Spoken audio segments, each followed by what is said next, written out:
billionaire while I'd retire with little money. I told her she could do whatever she wanted, but not while with me. She packed her stuff and left. 2 days later, on Saturday, she returned, stating she wasn't there to apologize but to take her remaining stuff. I didn't respond, and she drove off. She seemed unremorseful, choosing her actions over our relationship. Update. Not much has occurred except for the divorce, so here's a quick update. Anna didn't come close to learning personal finance. It looked more like a scam than an investment. I don't know a lot about it, but anyone promising quick money and huge returns is suspicious. Making money genuinely isn't easy, and it certainly doesn't happen overnight. But it's not my concern anymore. My divorce was finalized last week, and it went smoothly. I don't have significant wealth for her to fight over. Our home was a rented condo. In terms of alimony, she earned almost as much as me. Also, she cheated, so she isn't entitled to pay alimony. The joint account is closed, and we split the money. We don't have children, so there's no question of child support. Thank goodness we don't have kids. It would have complicated things. It's not as easy as it sounds. I'm still coping with her cheating. She's been telling everyone I'll come back, begging for reconciliation when she's rich, after learning about personal finance risks. I wished her luck. Show everyone that our divorce happened because I was insecure about her progress. She labeled me as controlling and jealous, but I listened with a smile and showed everyone the video I recorded of her with the fair partner. She hid her face after that, and common friends quickly changed their alliances. The last I heard about her, she was living with her mom during the divorce period. She's definitely not remorseful for what she destroyed. I don't know if she's genuinely learning personal finance or investing, or if it was just an excuse for an affair. If she succeeds in sorting her finances, good for her. I don't want money tainted with infidelity. By the way, recently I started watching a lot of videos on investing. I might be jumping to conclusions too fast. I don't know, but with ample free online videos providing enough information for beginners, I highly doubt you need a mentor for this. It's something you can self-examine. Right now, I'm trying to distance myself from any conversation that involves her. It was mentally draining. I've picked up my painting hobby to keep myself distracted, joined a fitness club to shed extra calories, and I'm focusing on eating healthy and keeping drinks in check. I drank too much during the pre-divorce period and gained a lot of extra pounds. I'll update the list if anything progresses. Update. It wasn't a finance class, it was a scam, and that's the truth. The main point in this update is that Anna fell wounded person to a scam.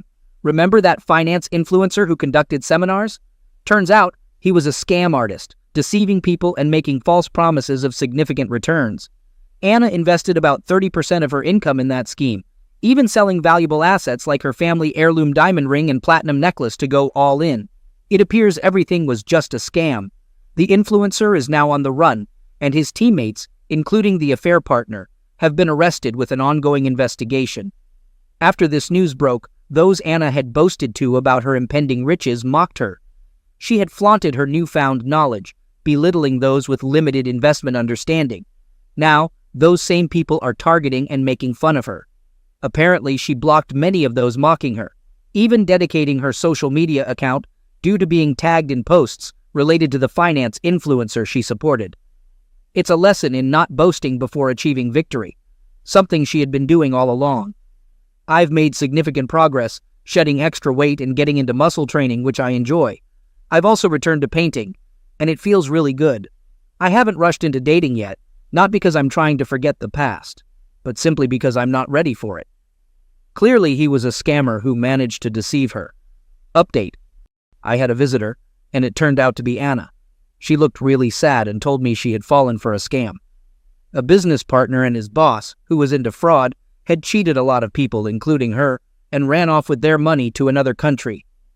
I asked if the partner got caught, but she said no. The partner and a few other mentors were close to the fraud boss and managed to escape at the right time, leaving the rest of the team behind. I asked if she came to me because her partner ran away, but she said no. She claimed she loved me and wanted to talk. I reminded her that we were already divorced, so there was no point in talking. She said karma punished her. She lost a lot of money and respect, and people were mocking her. She pointed out that I came out fine from the situation and asked what more I wanted. I told her I wanted peace, her out of my life, and at that moment, out of my house. She then suggested that now that she and D had nothing between them, we could get back together. I disagreed, saying D wouldn't have taken her because he had many women like her learning money-making tricks. She pleaded for reconciliation, saying she wasn't emotionally involved with her partner and got carried away by the idea of getting rich quickly. I made it clear that getting back together was not an option. I had moved on, and her pleading didn't affect me. If she had pleaded when her affair was exposed, I might have considered forgiveness, but seeing her true colors changed that. She came back to me only after losing everything, still mocking me as she left the house. During the divorce, she showed no remorse. Now, when she lost everything, she came to me. Unbelievable. I told her to leave because I had to go to my fitness class. She commented on my appearance, asking if I was dating someone. I said it was none of her business. She started crying, saying I was rude. I told her she should thank me for being civil and listening to her. After what she did, she shouldn't be allowed in my house. Despite that, I remained polite and entertained her. She held my hands and kept apologizing. I told her crying and begging meant nothing to me now. I used to love her, but I've moved on. She left after I became cold toward her pleas. A few days later, her mother called, asking to meet urgently. I agreed, and over coffee the next day, she apologized for Anna. I hugged her and said it wasn't her fault. She didn't need to say sorry. Unlike Anna, she had always been sweet to me, even during the divorce, and didn't speak badly about me. She asked me if I could get back together with Anna because she felt Anna was really sorry for what she did. She explained that Anna was constantly crying and falling into depression. She was worried that Anna might even become suicidal because she lost all her savings, part of her monthly salary, and some valuable jewelry pieces, which I had mentioned before. I didn't know Anna had lost her savings. Anna was always saving, and I'm sure she had at least $100,000. Losing such a large amount of money can affect anyone's mental health. I questioned how getting back together would help Anna deal with the depression from losing money. She said that Anna truly loved me, and even in her lowest moments, having me in her life could bring her some happiness. To be honest, I did feel sorry for Anna. I even briefly considered getting back together, but that feeling didn't last long. I quickly returned to my decision not to take her back.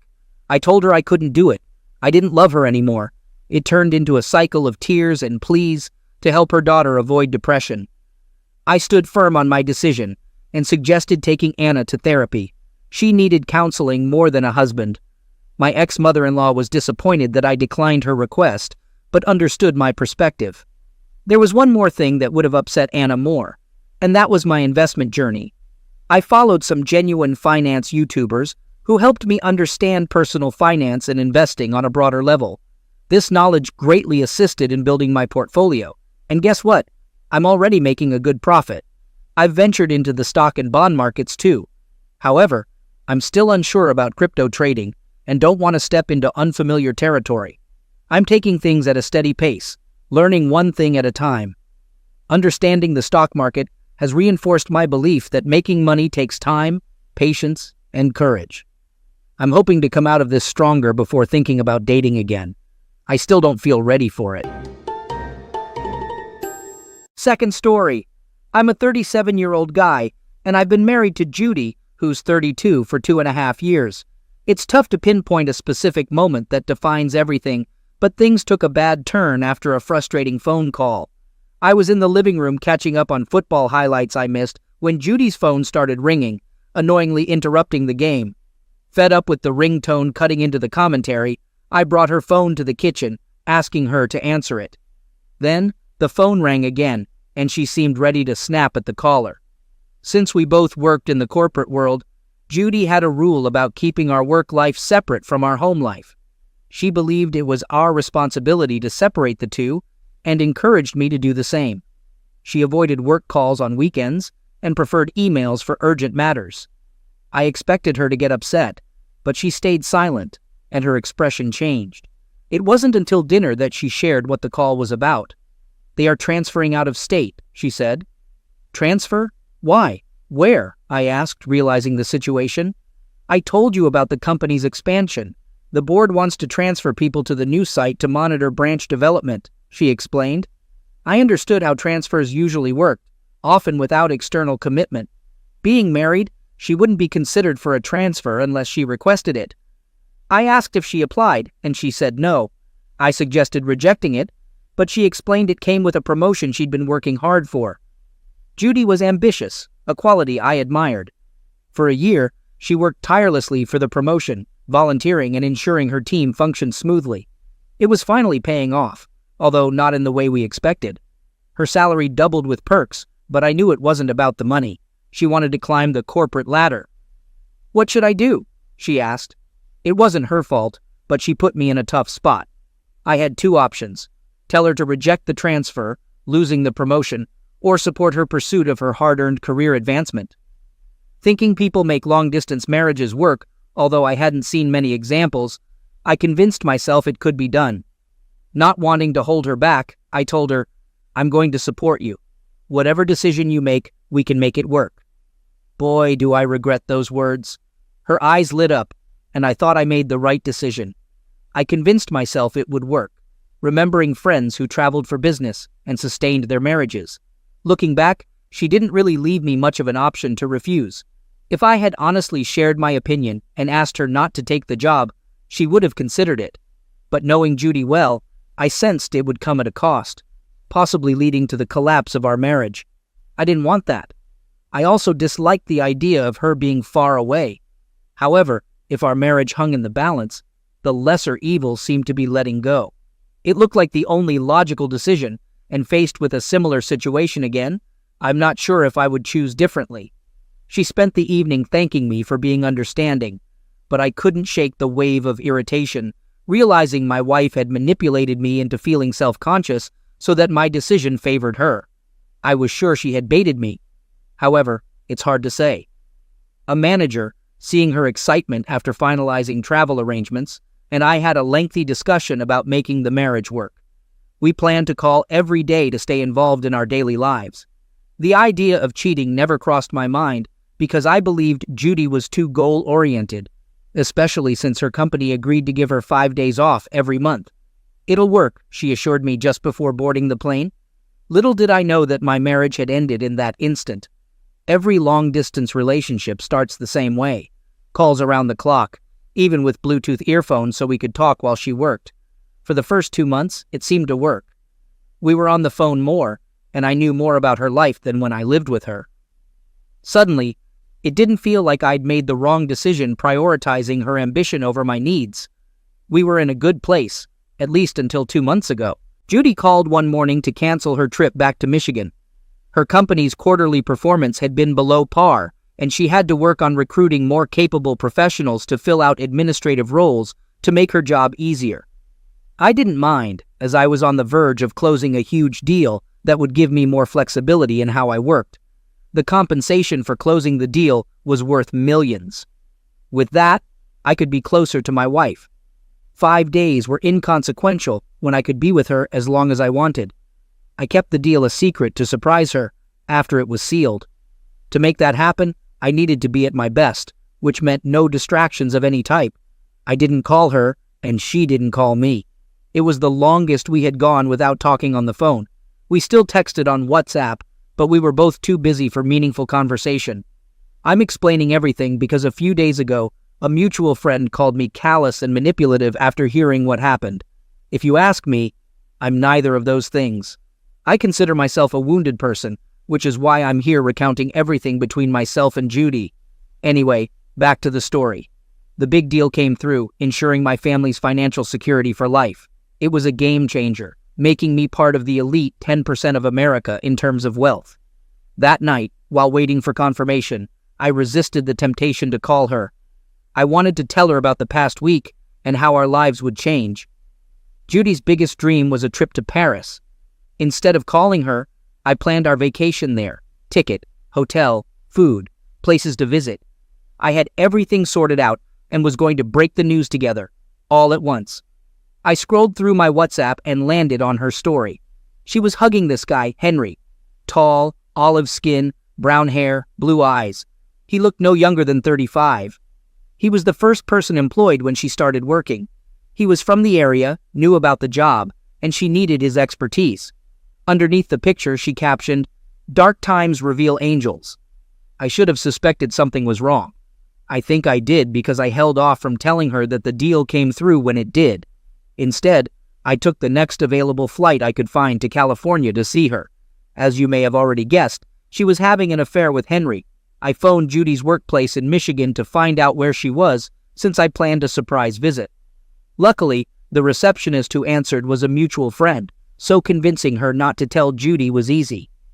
Throughout the flight, I imagined scenarios of how Judy might react. After sharing news of the deal, I went straight to her branch from the airport, hoping to have dinner with her to break the news. However, I learned she hadn't reported to work that day, so I had to Uber myself to the given address. I wondered why the branch receptionist was surprised to find that Judy was married, but I didn't press, since I knew Judy liked to keep her life private. After climbing 4 flights of stairs, I arrived at her door with a bouquet of flowers behind my back. Right before knocking, I heard Judy moan, "Keep going, keep going." It made me sick. Just 5.5 months away and she cheated. Rage surged, but I tried to stay composed. I left her apartment and drove back to her office to instruct the receptionist not to mention my visit, even tipping her $100. I stayed in a hotel close to her apartment to keep a close watch. Over the week, I discreetly followed her with a rental car, and she didn't suspect a thing. She moved between work, yoga, and her apartment, making it easy to track her. This is how I found out she spent a lot of time with Henry, and it wasn't hard to deduce he was the one she was cheating with. I called and messaged her during this time, but she used work as an excuse and begged me to give her space to get her professional life in order. At that moment, I decided not to let myself be played by her anymore. I drafted divorce letters and waited for her return with Henry.